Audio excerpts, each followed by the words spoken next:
বিসমিল্লাহির রহমানির রহিম। জায়সা নিবেদিত মঞ্জুর মোর্শেদ প্রযোজিত আসল সিডি পেতে হলে মিউজিক প্লাসের লোগো দেখে কিনুন।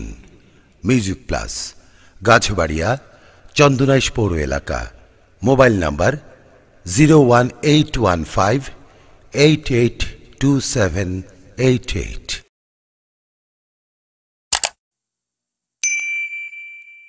السلام عليكم ورحمة الله وبركاته. أستغفر الله ربي من كل ذنب وأتوب إليه.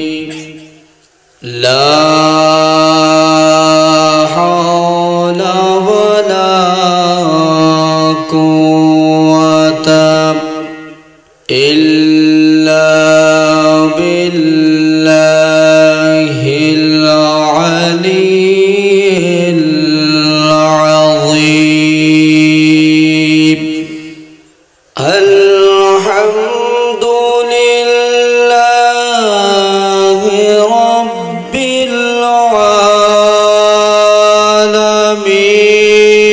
العالمين خالق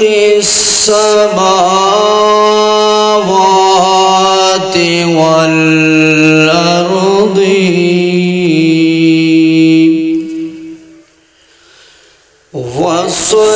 والصلاة والسلام على سيد الأنبياء والمرسلين وعلى آله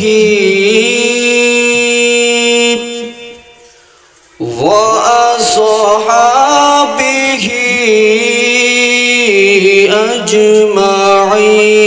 أجمعين. أما بعد فقد قال الله تعالى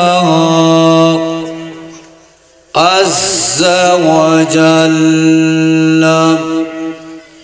في شان حبيبه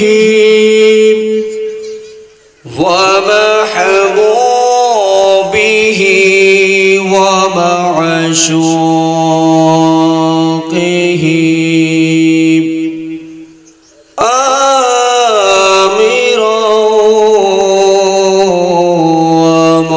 ومخبرا إن الله وملائكته يصلون على النبي. يا أيها الذين آمنوا صلوا عليه وسلموا تسليما. اللهم صل على سيدنا مولانا محمد وعلى آل سيدنا مولانا محمد. اللهم صل على سيدنا مولانا محمد وعلى آل سيدنا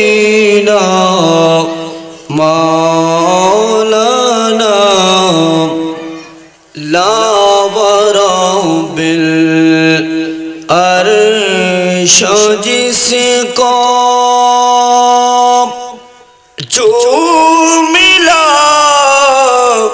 उनसे मिला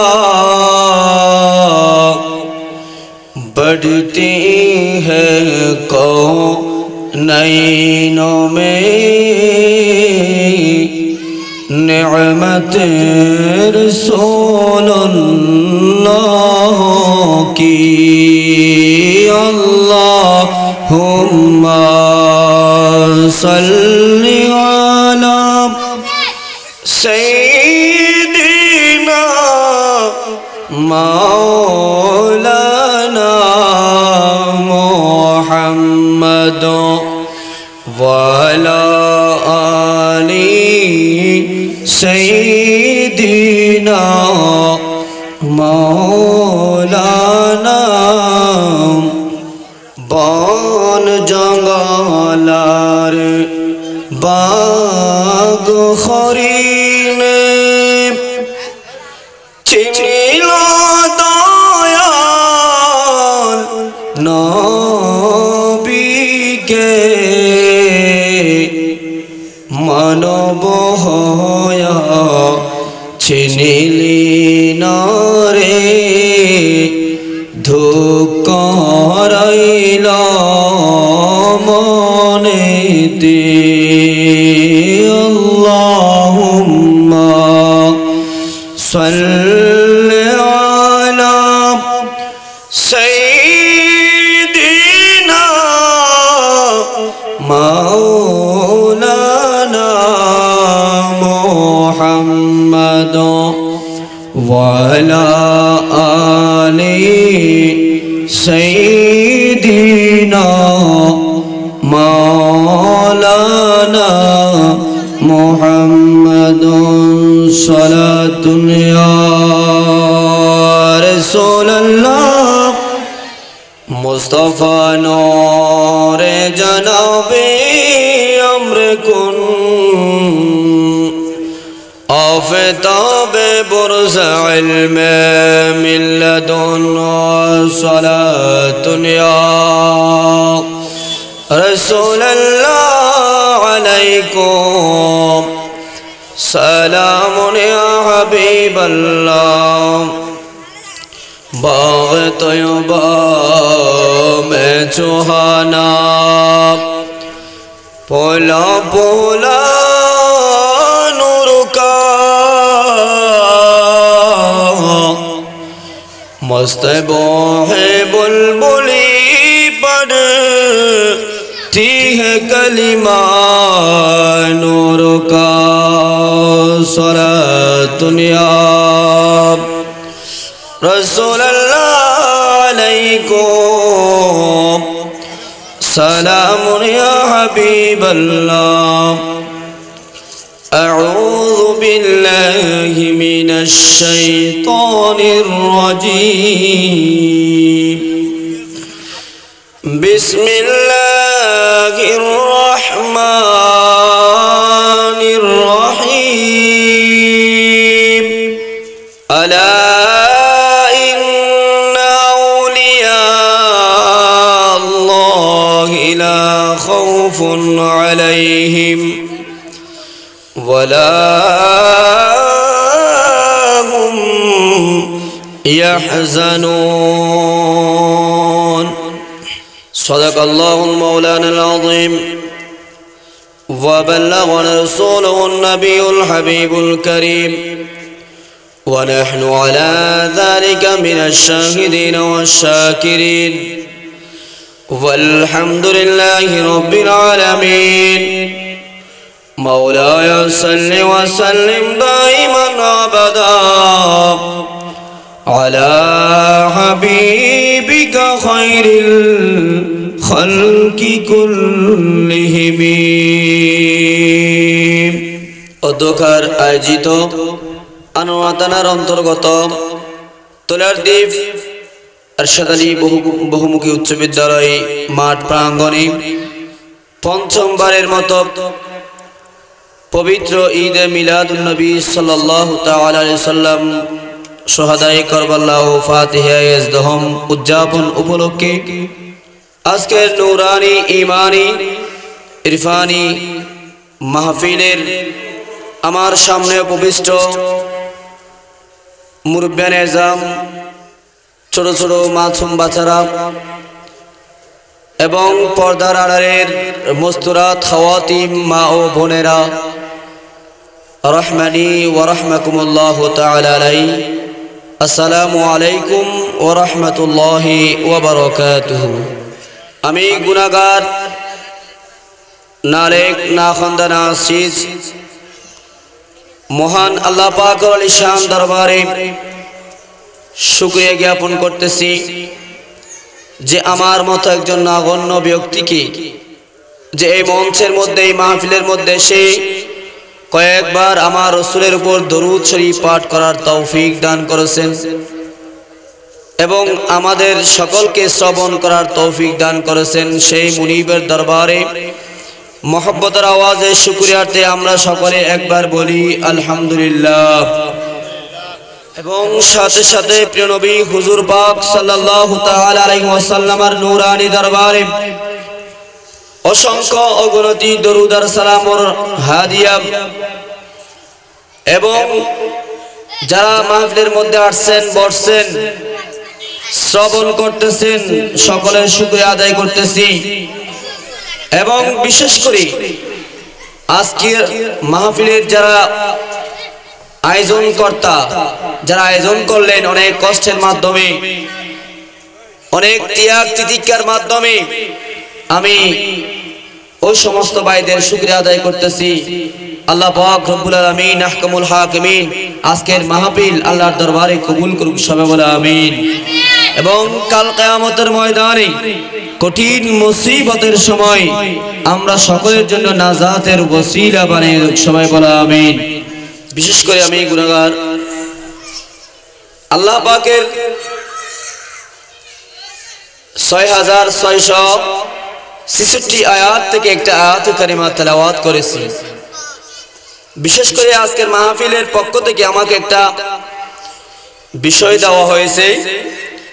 সেই বিষয়টি হচ্ছে গৌস পাকের জীবনালোকে শিক্ষার গুরুত্ব। অর্থাৎ আমার গৌস পাকের কিভাবে জীবন যাপন করলেন এবং সেখান থেকে আমরা কি শিক্ষা গ্রহণ করতে পারি। উচ্চ আওয়াজ বলুন সুবহানাল্লাহ। এই বিষয়ে আলোকপাত করার আমার জ্ঞান নাই, তবে আমি যতটুকু জানি ওখান থেকে কয়েকটি কথা বলার চেষ্টা করব যদি আপনাদের দোয়া হয়। আমরা সবাই গৌস পাককে মানি, সেজন্য আজকে এই গৌস পাকের ফাতিহা ইয়াজদহম উপলক্ষে এই মাহফিলের আয়োজন। উচ্চ আওয়াজ বলুন সুবহানাল্লাহ। আচ্ছা, কেউ যদি কাউকে মহব্বত করে, কেউ যদি কাউকে মহব্বত করে, তখন সেই ব্যক্তি চায় তার অনুকরণ করার জন্য, তার অনুসরণ করার জন্য, ঠিক কিনা?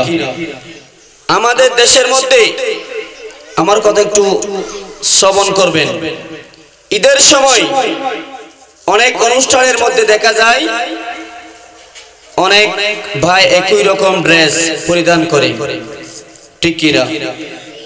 বিশেষ করে ঈদের সময়ের মধ্যে দেখা যায় এক বন্ধু একরকম পাঞ্জাবি ছাড় নিয়েছেন, আর এক বন্ধু বলে যে আমিও ওর মতো নেব, ঠিক কিনা? কেন? যেই একজন অপরজনকে কি করে মহব্বত করে, ভালোবাসে। উচ্চ আওয়াজ বলুন সুবহানাল্লাহ। আবার দেখা যায় অনেকে অনেকে মহব্বত করে উনি যে জিনিস পছন্দ করে উনি বাজার থেকে মার্কেট থেকে ওই জিনিস নিয়ে আসে। উচ্চ আওয়াজ বলুন সুবহানাল্লাহ। ঠিক কি না? কথা কি মিথ্যা বললাম? ঠিক না? এখন আসুন, আমার গৌসে পাক শাহিন শাহে বাগদাদ পীরে লাসানি উনি কি পছন্দ করতেন? ওনাকে যদি আমরা মহব্বত করি, ভালোবাসি, ওনার কি আচরণগুলো আমাদের মাঝে থাকা দরকার জানতে হবে কিনা? জানতে হবে না? এখন আমরা বললাম আমি গৌসে পাককে মহব্বত করি, গৌসে পাকের জন্য ফাতিহা করি, তাহলে ওনার কাজকর্ম যেগুলো আছে এগুলো কি মহব্বত করতে হবে না? বলেন, করতে হবে কিনা? অবশ্যই করতে হবে। যেই আমরা যে কালিমা পড়ি সে কালিমা কোন কালিমা? যেটা কালিমায়ে আমরা তৈয়বা বলি, কালিমায়ে তৈয়বা। কালিমায়ে তৈয়বা কিরকম? লা ইলাহা ইল্লাল্লাহু মুহাম্মাদুর রাসূলুল্লাহ সাল্লাল্লাহু তাআলা আলাইহি ওয়াসাল্লাম। উচ্চ আওয়াজ বলুন সুবহানাল্লাহ। এটা হচ্ছে আমাদের কি বলেন না কালিমা। এমনি কালাম মানে কথা। এই কালিমাটা যেই বিশ্বাস করবে না, যেই এটা মুখ দিয়ে উচ্চারণ করবে না, অন্তরে মহব্বত করবে না, সেই কখনো মুমিন হতে পারে না। কিন্তু আল্লাহ তাআলা কোরআন হাদিসের মধ্যে ইরশাদ করলেন, যে কালিমা পড়েছে সে জান্নাতে যাবে। যেই ব্যক্তি এই কালিমাটা পড়লেন সে কোথায় যাবে? বলেন, সে কোথায় যাবে? জান্নাতে যাবে। আচ্ছা, যদি আমি শুধু কালিমাটা পড়লাম, বসে থাকলাম, তাহলে কি জান্নাতে যাওয়া যাবে? আমি মুখ দিয়ে উচ্চারণ করলাম, অন্তরে বিশ্বাস করলাম না, জান্নাতে যাওয়া যাবে? আমি মুখে বললাম, অন্তরে বিশ্বাস করলাম, সেই কালিমার মধ্যে কি বলেছেন সেগুলো আমি অনুকরণ করলাম না, তাহলে কি জান্নাতে যাওয়া যাবে? কথা বুঝবেন। কি বলেছেন? এই কালিমার দাওয়াত আমার রাসূলকে আল্লাহ রাব্বুল আলামিন আহকামুল হাকিমিন দুনিয়ার মধ্যে প্রেরণ করলেন। কখন প্রেরণ করলেন? যখন জাহিলিয়া যুগ, যেটা বলে অন্ধকার যুগ, ওই যুগের মধ্যে মানুষ আল্লাহকে চিনে না, আল্লাহর ইবাদত বলতে কিছুই জানতো না। মানুষ গুনার কাজের মধ্যে লিপ্ত থাকতো, মানুষ খারাপ কাজের মধ্যে লিপ্ত থাকতো, জেনার মধ্যে লিপ্ত থাকতো, সুদ ঘুষের মধ্যে লিপ্ত থাকতো। মানুষ বাবা কাকে বলে চিনতো না, মা কাকে বলে চিনতো না, আল্লাহকে চিনতো না। সেজন্য আল্লাহ রাব্বুল আলামিন আহকামুল হাকিমিন আমার রাসূলকে দুনিয়ার মধ্যে প্রেরণ করলেন এই কালিমার দাওয়াত দিয়ে, অর্থাৎ এই কালিমার দাওয়াত দিয়ে তাদেরকে ভালো পথে আনার জন্য। উচ্চ আওয়াজে বলুন সুবহানাল্লাহ। আমার রাসূলকে আল্লাহ দুনিয়ার মধ্যে কখন পাঠালেন? যখন মানুষ মুসলমান ভালো কাজ করতেছে ওই সময়, নাকি যেই সময় মানুষ আল্লাহকে চিনতো না, মানুষ খারাপ কাজের মধ্যে লিপ্ত, নামাজ পড়তো না, রোজা রাখতো না, হজ করতো না, যাকাত দিত না, ওই সময় আল্লাহ আমার রাসূলকে কি করলেন? প্রেরণ করলেন। কি জন্য প্রেরণ করলেন? যে আল্লাহ একটা, যে আমার রাসূল যে কালিমার দাওয়াত দিয়েছেন, তাওহীদের দাওয়াত দিয়েছেন। তাওহীদ মানে হচ্ছে লা ইলাহা ইল্লাল্লাহ, আর রাসালাত হচ্ছে মুহাম্মাদুর রাসূলুল্লাহ সাল্লাল্লাহু তাআলা আলাইহি ওয়াসাল্লাম। উচ্চ আওয়াজ বলুন সুবহানাল্লাহ। তারা মনে করত আগুন অনেক শক্তিশালী। আগুন কি শক্তিশালী? আগুন মধ্যে মানুষ পড়লে কি হয়ে যায়? ফুরে সারকার হয়ে যায়, অস্তিত্ববিহীন হয়ে যায়, ঠিক কি না? তখন তারা মনে করত না, আগুন তো খোদা, নাউজুবিল্লাহ। যেমন ইব্রাহিম আলাইহিস সালাতু ওয়াস সালামকে অগ্নিকুণ্ডের মধ্যে ফেলা হলো, নমরুদে ইব্রাহিম নবী আলাইহিস সালাতু ওয়াস সালামকে অগ্নিকুণ্ডের মধ্যে ফেললেন, ওনাকে আগুনে কি করতে পারে নাই? ফুটতে পারে নাই। উচ্চ আওয়াজ বলুন সুবহানাল্লাহ।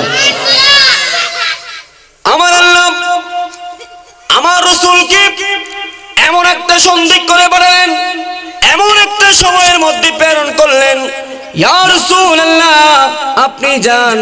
যেই অজ্ঞতার যুগের মধ্যে, জাহেলিয়া যুগের মধ্যে মানুষ আল্লাহকে চিনে না, নামাজ কি জিনিস চিনে না, তারা রোজা কি জিনিস চিনে না, যাকাত চিনে না, ফরের হক কি চিনে না, মানুষ কার অধিকার কি তারা জানে না।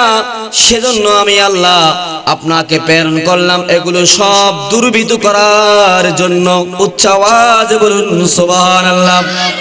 আমার রাসূল তাদেরকে দাওয়াত দিলেন, তোমরা কারো পূজা করো না, কারো ইবাদত করো না, একমাত্র ইবাদত করবা লা ইলাহা ইল্লাল্লাহর। একমাত্র কার ইবাদত হবে? আল্লাহর। আল্লাহর ইবাদত ছাড়া আর কারো ইবাদত হবে না। তোমরা অন্য কারো উপাসনা করবে না, একমাত্র ইবাদত করবে কার? কার? আমরা কার করব? আল্লাহর। আমরা ইবাদত করব কার? আল্লাহর। তাহলে আমার রাসূলকে আল্লাহ প্রেরণ করলেন, তুমি যাও তাদেরকে একটা কালিমার দাওয়াত দিবা। সেই কালিমাটা হচ্ছে লা ইলাহা ইল্লাল্লাহু মুহাম্মাদুর রাসূলুল্লাহ সাল্লাল্লাহু তাআলা আলাইহি ওয়াসাল্লাম। এই কালিমার দাওয়াত দিবা। এই কালিমা যারা পড়বে তারা মুসলমান, তারা মুমিন। যারা এই কালিমা পড়বে তারা মুসলমান, ঠিক কিনা? তারা মুমিন। এখানে বুঝতে হবে বাবারা আমার, ভাইরা আমার, এই কালিমা পড়লাম, আমি মুসলমান হয়ে গেলাম, আমি ইমানদার হয়ে গেলাম, ঘরের মধ্যে বসে থাকলাম, কাজ হবে নি। আমি বাজার থেকে মাছ আনলাম, একেবারে বাজার থেকে কুড়ে বেছে নিয়ে আসলাম, ঘরের মধ্যে এনে রাখলাম, আমি টাকা দিলাম, পয়সা দিলাম, রিক্সা করে ঘরের মধ্যে আনলাম, চাউল বাজার থেকে ঘরের মধ্যে আনলাম, চুলার মধ্যে রান্না করতে দিলাম, সব কিছু দিলাম। এখন কি আমার খাওয়া শেষ হয়ে গেল? হয়ে গেছে? ওগুলো বাসনের মধ্যে নিতে হবে, প্লেটের মধ্যে নিতে হবে, সেখান থেকে আস্তে আস্তে করে আমাকে খেতে হবে। তখন দাঁত দিয়ে চাপ দিতে হবে, আবার নিচের দিকে দিতে হবে, তখন আমার পেট ভর্তি হয়ে যাবে, আমি শ্বাস গ্রহণ করতে পারবো। তদ্রূপ ভাইরা আমার, এই কালিমা মুখে পড়লাম, অন্তরে বিশ্বাস করলাম না, বাস্তব জীবনের মধ্যে এই কালিমার কোনো প্রতিফলন ঘটাই নাই। এই কালিমার কোনো, আমি আল্লাহ আমার রাসূল এই কালিমা শিক্ষা দিলেন, এই কালিমা মুখে পড়লাম, অপরজন যেমনে পড়ে আমিও তেমনে পড়ছি, কিন্তু এই কালিমা পড়লে কি করতে হবে সেটা তো আমরা জানি না। একজন ছাত্র স্কুলের মধ্যে ভর্তি হলেন, কাজ শেষ হয়ে গেছে। কথা বলবেন, আমার কথা সংক্ষিপ্ত সামান্য। একজন ছাত্র স্কুলের মধ্যে ভর্তি হলেন, তার কাজ শেষ, তে পরীক্ষা দিতে পারবে, স্কুলে যাওয়া লাগবে না, বই পড়তে হবে না, অঙ্ক পড়তে হবে না, বাংলা পড়তে হবে না, ইংরেজি পড়তে হবে না, না পড়েই পরীক্ষা দেওয়া যাবে। স্কুলে না গেলে কি তাকে পরীক্ষা দেওয়ার সুযোগ দেওয়া হবে? তদ্রূপ ভাইরা আমার, আমার রাসূল, আল্লাহ আমার রাসূলকে প্রেরণ করলেন এই কালিমার দাওয়াত দেওয়ার জন্য। এই কালিমার অর্থ হচ্ছে যে কালিমা লা ইলাহা ইল্লাল্লাহ, আল্লাহ ছাড়া কোনো মাবুদ নাই, এবং মুহাম্মাদুর রাসূলুল্লাহ সাল্লাল্লাহু তাআলা আলাইহি সাল্লাম হচ্ছেন আল্লাহর প্রেরিত রাসূল। উচ্চ আওয়াজে বলুন সুবহানাল্লাহ। অর্থাৎ লা ইলাহা ইল্লাল্লাহ, আল্লাহ ছাড়া কোনো মাবুদ নাই, মানে তুমি আগুনের পূজা করতে পারবে না, মূর্তির পূজা করতে পারবে না, তুমি সূর্যের পূজা করতে পারবে না, বড় বট গাছ পেলে তার পূজা করতে পারবে না, একমাত্র ইবাদত করতে হবে আল্লাহর। উচ্চ আওয়াজে বলুন সুবহানাল্লাহ। আল্লাহর ইবাদত মানে, যে কালিমা বললেন, যে স্কুলে ভর্তি হলেন, তার অনেক কাজ হয়ে যায়, তাকে প্রতিদিন 10টা স্কুলে যেতে হবে, স্কুলের নিয়ম কানুন মানতে হবে, স্কুলের মধ্যে যে পড়াগুলো দেওয়া হয় সেগুলো পড়ে শিখে আসতে হবে, না হয় পরের দিন মার খাবে, না বকা খাবে, ঠিক কিনা? তদরূপ আমি ঈমান আনলাম, মুসলমান হলাম, ঈমানদার হলাম, ঘরের মধ্যে বসে থাকলে হবে না। তাকে আল্লাহ রাব্বুল আলামিন আহকামুল হাকিমিন কিছু কন্ডিশন দিলেন যে বান্দা তুমি শুধু ঈমান আনলে, আমাকে বিশ্বাস করলে, আমার রাসূলকে বিশ্বাস করলে কাজ হবে না। আমি আল্লাহ যেগুলো দিয়েছি সেগুলো বিশ্বাস করতে হবে, সেগুলো মানতে হবে। আমার রাসূল যেগুলো তোমাদেরকে দিয়েছেন সেগুলো বিশ্বাস করতে হবে, তোমাদের মানতে হবে, তোমাদের বাস্তবায়ন জীবনের মধ্যে সেগুলো পরিচালিত করতে হবে। সে হবে ঈমানদার মুসলমান। উচ্চ আওয়াজে বলুন সুবহানাল্লাহ। আল্লাহুম্মা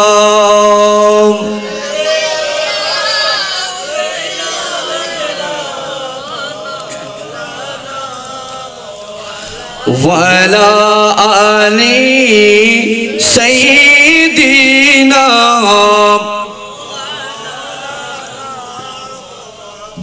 এখন যদি আমি বলি আপনারা ঈমান আনলেন, নামাজ পড়া লাগবে না, রোজা করা লাগবে না, হজ করা লাগবে না, যাকাত দেওয়া লাগবে না, যেমন ইচ্ছে তেমন চলতে পারবা, কাজ হবে না।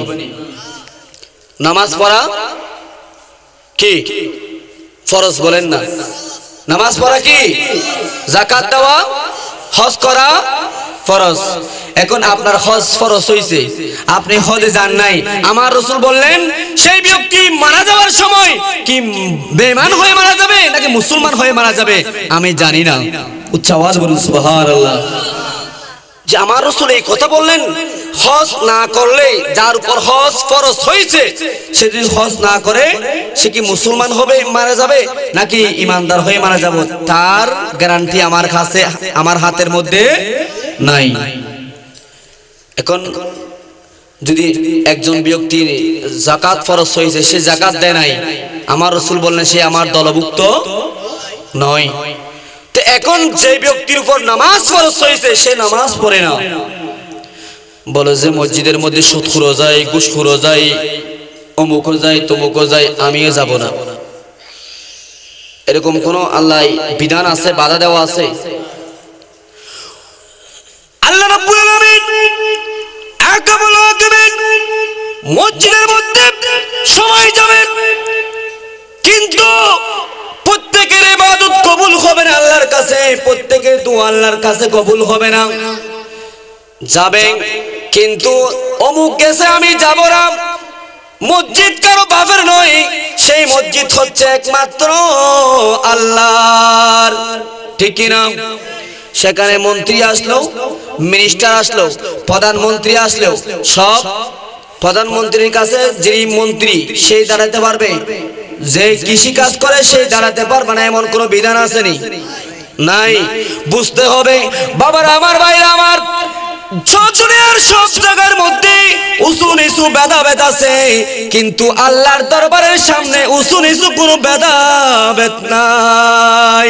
উচ্চ আওয়াজে বলুন সুবহানাল্লাহ। তাহলে নামাজ ফরজ হয়েছে আমার নামাজ যদি আমার ছেলে পড়ে কাজ হবে না। কিদা হয়েছে আমার কাছে কিদা লাগলো, আমার ছেলে যদি ভাত খায় আমার কিদা নিবারণ হবে না, হবে না। সেজন্য যার উপর যে কাজ ফরজ হয়েছে সেই কাজ তাকে আদায় করতে হবে। উচ্চ আওয়াজে বলুন সুবহানাল্লাহ। এখন নামাজ পড়ার জন্য কে বলেছেন? আল্লাহ। আমার রাসূল কি নামাজ পড়লেন, কায়েম করেছেন আমার রাসূল, নাকি নামাজ আমার রাসূল নামাজ পড়ে নাই? এরকম কোন মৌলবী হাদিস দেখাতে পারবে যে আমার রাসূল নামাজ পড়ে নাই, আমার রাসূল নামাজ কাজা করলেন, আমার রাসূল নামাজ পড়ে নাই? এরকম যদি কেউ হাদিস দেখাতে পারে, আজকে গিয়ে মসজিদের ইমামতি ছেড়ে দেব, আর কোনদিন এই মাহফিলের মধ্যে গিয়ে মাইক নিয়ে সামনে বসবো না। আমার রাসূল কেন নামাজ পড়লেন? আমার রাসূল তো ইমামুল আম্বিয়া, আমার রাসূল নামাজ না পড়ে থাকতে পারতেন, ঠিক কি না? আমার রাসূল যদি দুনিয়ার মধ্যে কেউ যদি নামাজ পড়ার পেতে আমার রাসূল পেতেন, তারপর আমার রাসূল নামাজ আদায় করলেন। শুধু আমার রাসূল নয়, যদি আমার রাসূল দুনিয়া থেকে ওফাত করবেন সেদিনও নামাজ আদায় করলেন। উচ্চ আওয়াজে বলুন সুবহানাল্লাহ। কথা বুঝবেন, এক নাম্বার ওয়ার্ডার হচ্ছে নামাজ আদায় করা কার? আল্লাহর যেমনে আমি স্কুলে গেলাম, বসে থাকলাম, কাজ হবে না, পড়তে হবে, স্কুলে যেতে হবে, তদরূপ আমি ঈমান আনলাম। ঈমান আনা মানে ইসলাম ধর্মের মধ্যে প্রবেশ করলাম। ইসলাম ধর্মের মধ্যে প্রবেশ করা মানে জান্নাতি নয়। ইসলাম ধর্মের মধ্যে আরো কাজ রয়েছে, যে কাজগুলো করলে আপনি জান্নাতের মধ্যে যেতে পারবেন। উচ্চ আওয়াজে বলুন সুবহানাল্লাহ। আমি স্কুলে গেলাম, পড়ালেখা করলাম না, বই নিলাম না, তাহলে সেই ছেলে পাস করা অনেক দুষ্কর, অনেক কষ্টকর। সেই স্কুলের মধ্যে তাকে সুযোগ দিতেও পারে, না দিতে পারে, ঠিক কিনা? বলে যে সেই স্কুলের মধ্যে একদিনও আসে নাই। তো ধরো আমি মুসলমান হলাম, আমি মুসলমানের দায়িত্ব শেষ হয় নাই। আল্লাহ যেগুলো আমাদের উপর ফরজ করলেন, যেগুলো আমার রাসূল নিজের জীবনের বিনিময়ে আমাদের কেড়ে দিয়েছেন, সেগুলো আমাদের বাস্তবায়িত জীবনের মধ্যে এগুলো বাস্তবায়ন করতে হবে। উচ্চ আওয়াজে বলুন সুবহানাল্লাহ। আমার কথা বুঝছেন? কালিমা পড়া মানে শেষ নয়। কালিমা পড়ে কালিমার ভিতর কি বলেছেন, আল্লাহ এবং আল্লাহ রাসূলের ইতিকাদ করতে হবে। অর্থাৎ আল্লাহ এবং আল্লাহ রাসূল যেগুলো দিয়েছেন সেগুলো মানতে হবে, সেগুলো বাস্তবায়ন জীবনের মধ্যে সেগুলো বাস্তবায়িত করতে হবে। তার নাম হচ্ছে ঈমান এবং মুসলমান। উচ্চ আওয়াজে বলুন সুবহানাল্লাহ। তাহলে আজকে গৌসুবাকের নামে পা দিয়া আমরা গৌসুবাককে মহব্বত করি, এমন কোন ফিসাব, এমন কোন আল্লাহর বান্দা বলতে পারবে না যে গৌসুবাক নামাজ না পড়ে একদিনও থাকেন নাই, একদিনও থাকে নাই। নামাজ কজা করা দূরের কথা, এমন এমন সময় গেছে আমার গৌসুবাক আব্দুল কাদের জিলানী রাদিয়াল্লাহু তাআলা উনি ফজরে এশারের ওযু দিয়ে ফজরের নামাজ পড়েছেন 40 বছর। উচ্চ আওয়াজে বলুন সুবহানাল্লাহ। ইয়া গৌসুবাক, আপনি তো মায়ের গর্ভ থেকে আসার সময় ওলি হয়ে আসলেন। কোত্থেকে আসার সময়? মায়ের গর্ভ থেকে আসার সময় ওলি হয়ে আসলেন একমাত্র আমার গৌসুবাক। উচ্চ আওয়াজ বলুন সুবহানাল্লাহ। এখন উনি যদি মায়ের গর্ভ থেকে এসে রোজা রাখতে পারে, রোজা ফরজ হয় কখন? যখন সে বালেগ হয়, ঠিক কি না? এখন ছোট একজন বাচ্চা আজকে হয়েছে, কালকে তার উপর রোজা ফরজ, নামাজ ফরজ, যাকাত ফরজ, প্রত্যেক কিছু ফরজ হওয়ার জন্য কিছু কন্ডিশন আছে, ঠিক কি না? তো রোজা ফরজ হওয়ার জন্য তাকে বালেগ হতে হবে। ছেলে হলে 12 বছর, মেয়ে হলে 9 বছরের উপরে, ঠিক কি না? এখন আমার গৌসুবাক যেদিন মায়ের গর্ভ থেকে আসলেন, আসার পরে ওই সময়ে মুসলমানদের রমজানের রোজা চলতেছে। একজন ছোট বাচ্চা মায়ের গর্ভ থেকে আসার পর চেষ্টা করে তাকে কিছু খাওয়ানোর জন্য, ঠিক কিনা? মা চাই তার দুধ খাওয়ার জন্য, বাবাও চিন্তিত করে আমার ছেলে কিছু খাচ্ছে না, কেন কি হবে, ডাক্তারের পরামর্শ নেই। এখন আমার গৌসুবাক আব্দুল কাদের জিলানী যেদিন মায়ের গর্ভ থেকে আসলেন, ওই সময়ের মধ্যে কোনো কিছু আহার করতেছে না। সবাই আশ্চর্য হয়ে গেলেন, দেখতে পেলেন উনি যখন সন্ধ্যা আজান দিল, মাগরিবের আজান দিল, তখন উনি দুধ পান করা আরম্ভ করে দিলেন। উচ্চ আওয়াজে বলুন সুবহানাল্লাহ। তখন বুঝতে পারলেন, হ্যাঁ এখন তো মুসলমানের রোজা চলতেছে, সেজন্য উনি সারাদিন কিছু খায় নাই। উচ্চ আওয়াজে বলুন সুবহানাল্লাহ। এগুলি কি অন্য বাচ্চাদের দ্বারা এরকম ঘটনা ঘটেছে? কারণ উনি গৌসুবাক, উনি মায়ের গর্ভ থেকে আসার সময় উনি ওলি হয়ে দুনিয়ার মধ্যে আসলেন। উচ্চ আওয়াজ বলুন সুবহানাল্লাহ। এখন যদি আমি আমার উপর রোজা ফরজ হয়েছে, আমি যদি বলি রোজা রাখতে হবে না, আমি তো লা ইলাহা ইল্লাল্লাহ মুহাম্মাদুর রাসূলুল্লাহ ঈমান এনেছি, আমার সব কিছু মাফ হয়ে যাবে, আল্লাহ আমাকে জান্নাতে দিয়ে যাবে, হবে? বুঝতে হবে। শুধু এমনি মুসলমান হলাম, আমি জান্নাতে যাব, এরকম কোনো কাজ নয়। লা ইলাহা ইল্লাল্লাহর মধ্যে কি আছে, কি বলতে চাইছেন? লা ইলাহা ইল্লাল্লাহ বলা মানে আমি শুধু মুসলমান হয়ে গেলাম, ইমানদার হয়ে গেলাম, নাকের মধ্যে তেল দিয়ে ঘুমানো নয়। মুসলমান হলে মুসলমানের কিছু দায়িত্ব থাকে, ওই দায়িত্বগুলো পালন করলেই সেই আল্লাহর ওলি বনে, সেই আল্লাহর মকবুল বান্দা হয়ে যায়, সে জান্নাতি হয়ে যায়। উচ্চ আওয়াজ বলুন সুবহানাল্লাহ। আল্লাহ রাব্বুল আলামিন আহকামুল হাকিমিন কোরআনে কারীমের মধ্যে ইরশাদ করলেন, আলা ইন্না আউলিয়া আল্লাহি লা খাউফুন আলাইহিম ওয়ালা হুম ইয়াহজানুন। উচ্চ আওয়াজে বলুন সুবহানাল্লাহ। আল্লাহ রাব্বুল আলামিন এক নম্বরে বলছে আলা, সাবধান, ইন্না, আবার আল্লাহ নিশ্চয়, আবার তাকে দিচ্ছেন আউলিয়া আল্লাহ, যারা আল্লাহর আউলিয়া কেরাম, যারা আল্লাহর বন্ধু, যারা আল্লাহকে খুশি করলেন, যারা আল্লাহকে রাজি করলেন, তারা কখনো পেরেশানির মধ্যে থাকে না, ভয়ের মধ্যে থাকে না। অর্থাৎ কখন ভয় কখন পেরেশানি। লা খাউফুন আলাইহিম ওয়ালা হুম ইয়াহজানুন। উচ্চ আওয়াজে বলুন সুবহানাল্লাহ। তাদের কোনো ভয় থাকে না, তাদের কোনো ডর থাকে না যে কিয়ামতের ময়দানে তাদের কোন অবস্থা হবে, তারা সেই ভয়ের মধ্যে থাকে না। কারণ তারা তাদের জীবনটুকু ইসলামের জন্য, নামাজের জন্য, রোজার জন্য, যাকাতের জন্য উৎসর্গ করে দিলেন, তাদের কোনো ভয় থাকে না। উচ্চ আওয়াজে বলুন সুবহানাল্লাহ। আল্লাহুম্মা সাল্লি আলা মাওলানা মুহাম্মদ ওয়া আলা আলি সাইয়্যিদিনা।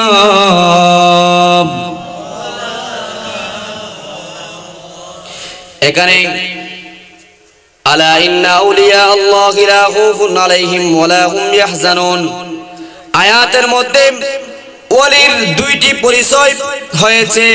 অর্থাৎ তারা এক নম্বরে সঠিক মুমিন, এক নম্বরে কি আল্লাহর ওলিরা এক নম্বরে সঠিক মুমিন, দুই নম্বরে তারা পরহেজগার। উচ্চ আওয়াজ বলুন সুবহানাল্লাহ। তারা কি এক নম্বরের মধ্যে তারা মুমিন, দুই নম্বরের মধ্যে তারা কি পরহেজগার। মোল্লা আলী কারি উনি বলতেছেন, একদিন বাইজিদ বুস্তামি রাহমাতুল্লাহ আলাইহির কাছে এক খালি মেয়ে আসলেন। ওই মেয়ে বললেন, হে বাইজিদ বুস্তামি, আপনি বলুন কি আপনার দাড়িগুলো উত্তম নাকি আমার ঘরের গোতালের মধ্যে গরু ছাগল আছে, ছাগলের দাড়ি আছে, এগুলো উত্তম? কাকে বলতেছেন? জিবে সুলতানুল আরিফিন, যিনি হচ্ছে কি সুলতানুল আরিফিন, ওনাকে এক কালি মেয়ে বলতেছে যে হুজুর আপনার দাড়িগুলো উত্তম নাকি আমার গোতালের মধ্যে গরু ছাগল, ছাগল দাড়ি আছে নাই, সেই দাড়িগুলো উত্তম? তখন বাইজিদ বুস্তামি উনি বললেন, হে কালি মেয়ে, যদি আমি দুনিয়া থেকে যাওয়ার সময় মুসলমান হিসেবে মরতে পারি, ঈমান নিয়ে যদি যেতে পারি, তাহলে আমার দাড়ি তোমার ছাগলের দাড়ির চেয়ে উত্তম। উচ্চ আওয়াজে বলুন সুবহানাল্লাহ। আমার দাড়িগুলো তোমার ছাগলের দাড়ির চেয়ে উত্তম। যদি আমি যদি বেঈমান হয়ে মারা যাই, ঈমান নিয়ে যদি যেতে না পারি, আল্লাহর কাছে মুসলমান হিসেবে যেতে না পারি, দুনিয়ার মধ্যে নামাজ পড়লাম, হজ করলাম, যাকাত দিলাম, অনেক কিছু করলাম, কিন্তু মুসলমান হিসেবে মরতে পারি নাই, তাহলে আমার দাড়ি হচ্ছে ওই তোমার ছাগলের দাড়ি আমার দাড়ি চেয়ে আরো উত্তম। উচ্চ আওয়াজে বলুন সুবহানাল্লাহ। একজন সুলতানুল আরিফিন, আল্লাহর মুকাম্মেল ওলি, উনি বলতেছেন যে আমার দাড়ি তখন উত্তম হবে, আমার নামাজ তখন আমার জন্য ইবাদত হবে যখন এগুলো আল্লাহর দরবারে কবুল হবে। আমি যখন মুসলমান হিসেবে ঈমান নিয়ে মরতে পারি, যখন পারবো, তখন সব কিছু আমার জন্য উত্তম হবে। উচ্চ আওয়াজে বলুন সুবহানাল্লাহ। তাহলে আল্লাহর ওলিদের কোনো ভয় থাকে না। আল্লাহর ওলিদের হচ্ছে দুইটা কন্ডিশন। এক নম্বরে তারা হচ্ছে মুমিন, তারা হচ্ছে কি মুমিন। 2 নম্বরে তারা পরহেজগার। তারা কি পরহেজগার? পরহেজগার মানে ব্যাংক যত কিছু আছে সব কিছু খায়, নামাজ ধোয়ার দরকার নাই। আছে না এরকম পরহেজগার? না না না, আল্লাহ রাব্বুল আলামিন আহকামুল হাকিমিন যে শরীয়ত মেইনটেইন করে দিয়েছেন, যেগুলো বলেছেন সেগুলো মানে, আমার রাসূল যেগুলো করতে বলেছে সেগুলো করে, যেগুলো না করার জন্য নিষেধ করেছেন সেগুলো করে না, তারাই হচ্ছে পরহেজগার। উচ্চ আওয়াজে বলুন সুবহানাল্লাহ। ওলি দিগর রাজা মহারাজ লও মুদের সালাম খানি। অন্তর্গত কাদের জিলানি ভোলে দিগের রাজা মহারাজ লও মুদের সালাম খানি আব্দুল কাদের জিলানি। সালাতুন ইয়া রাসূলুল্লাহ আলাইকুম সালামুন ইয়া হাবিবাল্লাহ আলাইকুম। তাহলে আমার কথা হচ্ছে আল্লাহর আউলিয়া কিরাম যারা রয়েছেন, যারা হক্কানি রব্বানি পীর বুজুর্গ রয়েছেন, তারা কখনো নামাজ কি করে নাই? ত্যাগ করে নাই, নামাজ না পড়ে। এখন দেখুন, একত নামাজ পড়ার জন্য আল্লাহ আমাদেরকে তাকিদ দিয়েছেন। দ্বিতীয়ত আমার রাসূল সেই নামাজগুলো পড়ে আমাদেরকে শিক্ষা দিয়েছেন। উচ্চ আওয়াজ বলুন সুবহানাল্লাহ। 2 নম্বর 3 নম্বরের মধ্যে আমরা যেই পীরের কাছে আমরা বয়াত গ্রহণ করেছি, সেই পীরের সবক হচ্ছে নামাজ আদায় করতে হবে। উচ্চ আওয়াজ বলুন সুবহানাল্লাহ। এখন দেখুন, যদি আমরা নামাজ না পড়ি তাহলে একত আল্লাহর ওয়ার্ডার মানে নাই, আমার রাসূলের শরীয়তকে তবে করে দিয়েছি। 3 নম্বরে আমাদের পীরের কথাও আমরা শুনি না, ঠিক কি না?